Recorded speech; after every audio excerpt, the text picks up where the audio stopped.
안녕하십니까. 썰레벌TV 썰파입니다. 구독자 여러분, 지난 5월 말에 가족들과 뉴질랜드와 호주를 여행했습니다. 오늘은 지난주 뉴질랜드에 이어 두 번째로 호주 여행의 명소에 대한 썰입니다. 호주, 즉 오스트레일리아는 기존의 대륙으로 알려진 오세아니아와 혼동하기가 쉽습니다. 오세아니아는 세계 7대륙, 즉 아시아, 아프리카, 유럽, 북아메리카, 남아메리카, 오세아니아, 남극 중의 한 대륙입니다. 실제로 이 때문에 심심찮게 등장하는 질문이 바로 오스트레일리아는 섬인가 아니면 대륙인가이지요. 오세아니아는 오스트레일리아 대륙과 미크로네시아, 폴리네시아, 멜라네시아, 뉴질랜드 등 4개의 도서 지역을 합한 지역을 말합니다.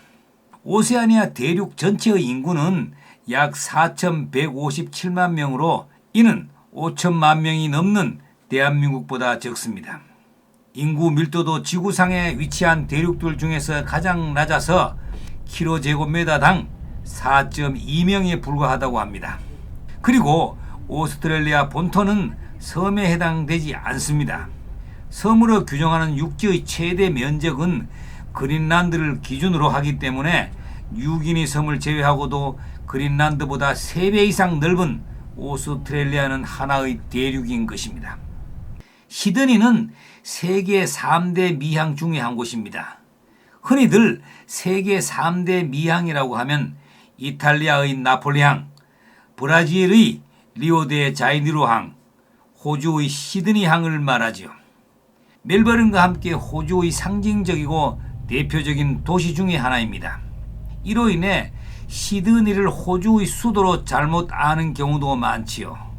호주의 수도는 캔버라입니다.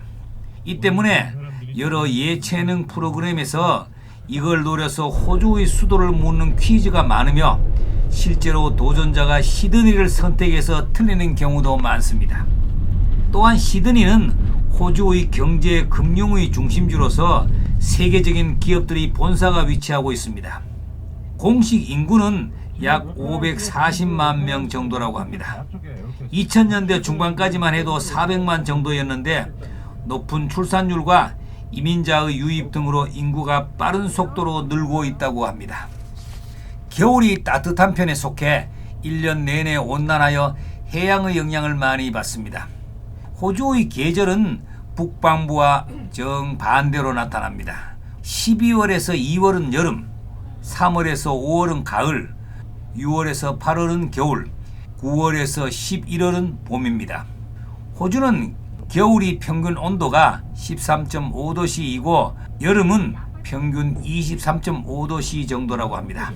한겨울에도 영하로 떨어지지 않다는 것이지요. 그래서 1990년 가수 이정현이 호주를 배경으로 한 한여름밤의 크리스마스란 노래가 나오게 되었습니다. 자, 그럼 이번에 여행한 호주의 관광 명소를 간단히 소개하겠습니다. 시드니 오페라 하우스는 조개 껍데기 모양으로 호주의 관광의 핵심입니다. 2007년 유네스코 세계유산에 등재된 건물입니다. 호주 하면 가장 먼저 떠오르는 게 캥거루, 그리고 바로 이 오페라 하우스입니다. 1956년 덴마크 건축가 요롯 우손이 설계 공모전에서 1등을 차지하여 건축을 시작하였으며 1973년도에 완공되었습니다. 이 오페라 하우스는 새하얀 돛대를 달고 있는 범선들이 모여있는 것처럼 보이는 아름다운 지붕으로 유명하지요. 이 지붕들은 대단히 독특한 곡면으로 되어 있는데요. 설계자 우소는 오렌지 껍질을 벗기다가 아이디어를 얻었다고 합니다. 완공이 될 때까지 4년이 걸릴 거라고 예상했지만 실제로는 14년이 걸렸다고 합니다. 14년이 걸린 이유는 오페라 하우스의 지붕이 까다롭고 제작이 힘든 구조이기 때문이라고 합니다. 지붕의 타일 개수는 100만 개가 넘는다고 하네요. 65m로 22층 빌딩의 높이로 내부에서 밖을 바라볼 수 있는 유리창들은 대부분 45도쯤 기울어져 있는데 이는 밤에도 밖을 잘 볼 수 있도록 한 것이라고 합니다. 20세기 세계 10대 건축에 선정되기도 한 오페라 하우스는 하얀 돛별을 연상시킵니다. 그 공면은 바다에 떠있는 요트와 같은 깨끗한 이미지로 호주인의 예술적 감각을 대변하는 자랑거리이죠. 또한 세계 굴지의 수변 공연장으로 전 세계 공연장 건축 디자인의 단골 벤치마킹 대상이기도 합니다. 오페라 극장은 2200석을 갖춘 대표 극장으로 오페라를 보러 오는 사람보다 오페라 하우스를 구경하러 오는 사람이 더 많다고 합니다. 오페라 하우스 바로 아래쪽에 맥주나 와인 등을 즐길 수 있는 바들이 즐비하여 여유롭게 강과 사람을 구경하면서 쉴 수도 있습니다. 미세스 맥쿼리 포인트는 보테닉 가든 안의 전망 포인트로 오페라 하우스와 하버 브릿지를 한눈에 볼 수 있는 곳으로 풍경이 매우 좋은 곳입니다. 여기서 개인적으로 오페라 하우스와 하버 브릿지를 배경으로 하모니카로 아리랑을 연주 버스킹했습니다. 그리고 일행들과 미세스 맥쿼리 포인트를 출발해서 오페라 하우스까지 사진을 찍으며 40여 분을 걸어갔습니다. 참고로 미세스 맥쿼리 포인트는 맥쿼리 부인의 의자라는 별칭을 가지고 있는 곳이죠. 식민지 시대 호주의 맥쿼리 총독의 부인이 항해를 나간 남편을 그 장소에 앉아서 기다렸다는 일화를 가진 관광 명소라고 합니다. 다음은 시드니 하버 브릿지입니다. 시드니 도심에 위치한 철제 아치교로 세계에서 8번째로 긴 아치교라고 합니다. 오페라 하우스 옆에 있고 시드니의 대표 랜드마크로 꼽히는 건축물이죠. 호주에 여행을 갔다 오면 하버 브릿지를 봤냐고 질문한 사람이 많은 만큼 유명한 딸이입니다. 시드니 중심 상업지구와 북쪽 해변 사이의 시드니항을 가로질러 철도, 차량, 자전거와 보행자의 통행을 담당하는 주 교량이지요.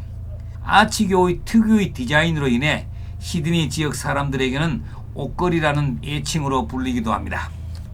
1923년에 착공하여 8년이 넘는 공사 끝에 1932년에 개통되었다고 합니다. 전체의 길이가 1149m, 높이가 134m, 폭이 59m입니다. 호주 관광의 핵심은 하버 브릿지 클라임 프로그램을 이용하여 철제 구조물 위를 걸어볼 수 있는 것이라고 합니다. 인기가 많다지만 상당히 비싸다고 하네요.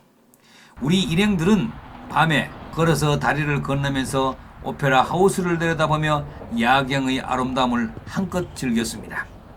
달링 하버는 화려한 강변을 끼고 있는 시드니 중심부에 있으며 수족관과 멋진 레스토랑이 있는 관광 명소로 많은 볼거리로 채워져 있는 구역입니다.